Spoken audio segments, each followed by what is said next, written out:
Hi, my name is Sara Flack, and I'm the Professional and Community Education Coordinator at the Child Advocacy Center of the Finger Lakes. I just wanted to put up my contact information. My email address is sarah@cacfingerlakes.org in case after viewing this PowerPoint you have additional questions or would like to schedule additional trainings. I was asked to talk about the Pinwheels for Prevention program. The Pinwheels for Prevention program is super important. It's a great way to bring about some awareness for child abuse. In 2008, Prevent Child Abuse America introduced the pinwheel as the new national symbol for child abuse prevention through Pinwheels for Prevention. What our research showed and what our experiences since then have borne out is that people respond to the pinwheel. By its very nature, the pinwheel connotes whimsy and childlike notions. In essence, it has come to serve as a physical embodiment or reminder of the great childhoods we want for children. Just to look at some prevalence in our statistics, 1 in 10 children will be sexually abused by the age of 18. About 60% of child abuse victims never tell anyone, and over 90% of children are molested by someone they know, love, and trust. So that idea of stranger danger is a thing of the past. We really want children to understand that if something, what is wrong, and if something is wrong, that they should come to a trusted adult to let them know and report the abuse. A third of children who are sexually abused are abused by an older child, and children with disabilities are 2 to 6 times more likely to be sexually abused. Obviously, children don't always respond in a set way. There's a variety of ways that children may respond or ways that they may feel. They may have some fear either of the abuser themselves because what is happening to them they know is wrong and hurts. They may have a fear of losing family or being taken away from family that they love and care about, even if one of those people is their abuser, or a fear of being different. Children may also feel isolated or alone in their experience and like they can't talk about the abuse. This could be because they don't have the words and vocabulary to use to describe this to an adult, or it may be because they feel like the people that they would go to won't believe them, or they can't trust them. They also feel as though something was taken and that they have been betrayed by a loved one. Because again, 90% of our children who are abused by somebody that they know, love, and trust, whether that's a caretaker, a teacher, somebody in their church, or a youth serving agency, people that are typically in those roles to take care of and love children. Children may also be angry. They may be angry at the abuser or an adult who does not protect them. That could be another adult in the home.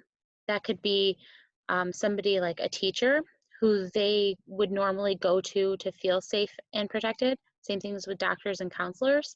And although those doctors and counselors may not even be aware of the abuse, the child may feel like they should know or that they do know and they're just not doing anything to help them.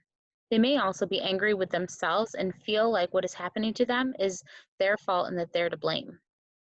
Along with that, they may feel some guilt or shame that they're unable to stop the abuse, that they haven't told, and that they've been keeping it a secret, possibly about their body's responses during the abuse, for it happening to someone else, especially a younger child who's a friend or a sibling. And because they still love the abuser, it can be very confusing. So really what we're talking about is that no two children are the same and no two victims are going to respond in the same way. There's no normal or acceptable response. There's a wide variety. Usually before the abuse ever occurs, there is this complex pre-existing relationship with the offender. That offender has built up a level of trust and love with the child in order to keep that child, to keep their secret. They can use things like um, threats, coercion, um, and praise, all as ways to continue to manipulate that child. And the child may not necessarily even be angry with the offender. They might feel that the offender is doing something to them and it might be confusing, but if that offender is just telling them how much they love them, they may feel that if they betray them, that would be the worst thing that they could do.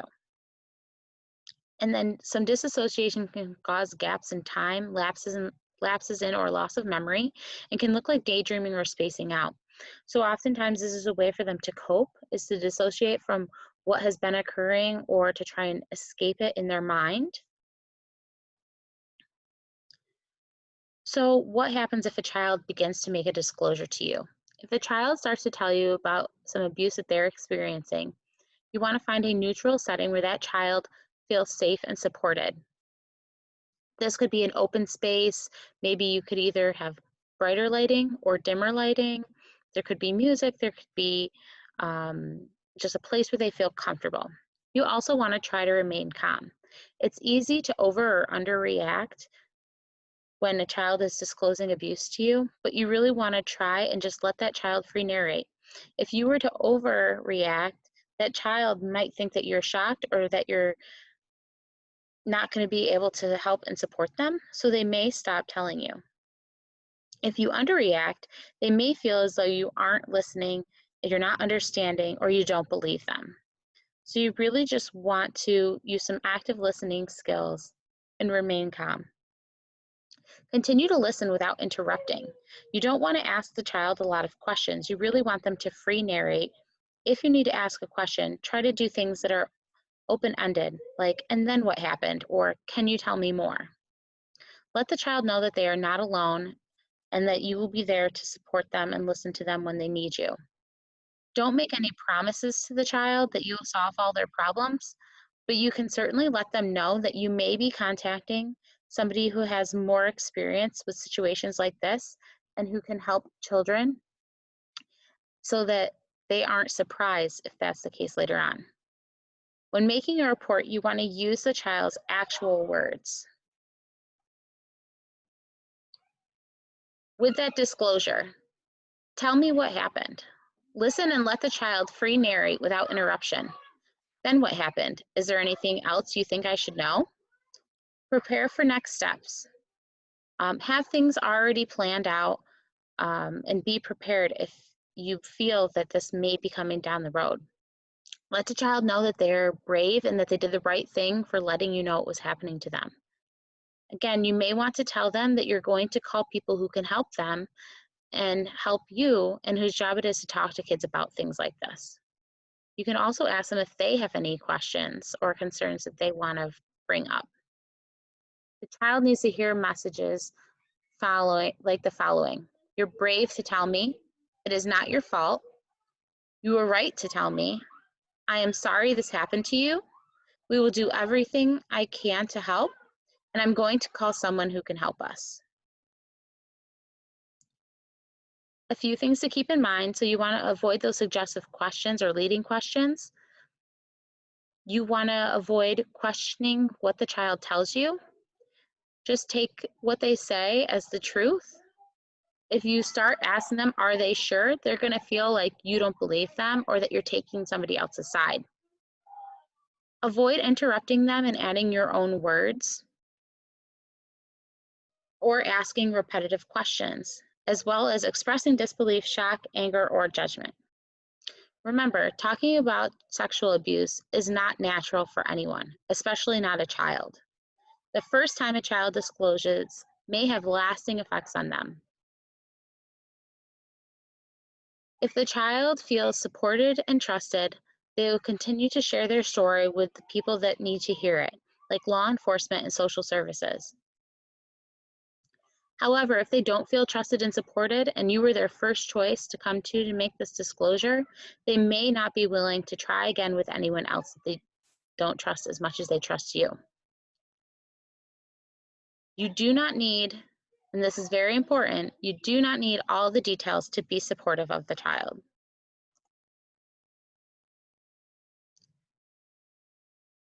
Just be honest with yourself about your personal comfort level. If you're a mandated reporter and you know that you have to call this in, ask another support person for help when you're making the call. Either they can sit with you or they can debrief after. Remember not to gossip so that you can maintain that child's confidentiality. Have a plan and make your report. Reasonable suspicion does not mean you need proof to call in a report. Any mandated reporter with direct knowledge of abuse or maltreatment must personally and immediately make the call. If it is your first time making a call, you can ask an administrator or another colleague to sit with you while you call into the mandated reporter hotline. Report all information you have. Remember, you don't need the child to give you any of their personal information. You can get that from other adults or avenues that you have access to. And keep in mind, you are not making an accusation against another adult. You are reaching out and asking for help and a service for a child. So, what can the CAC do to help? What are our goals and our benefits? The CAC's goals are to reduce trauma to the child and family. We offer a very supportive office space, which with many committed and compassionate professionals.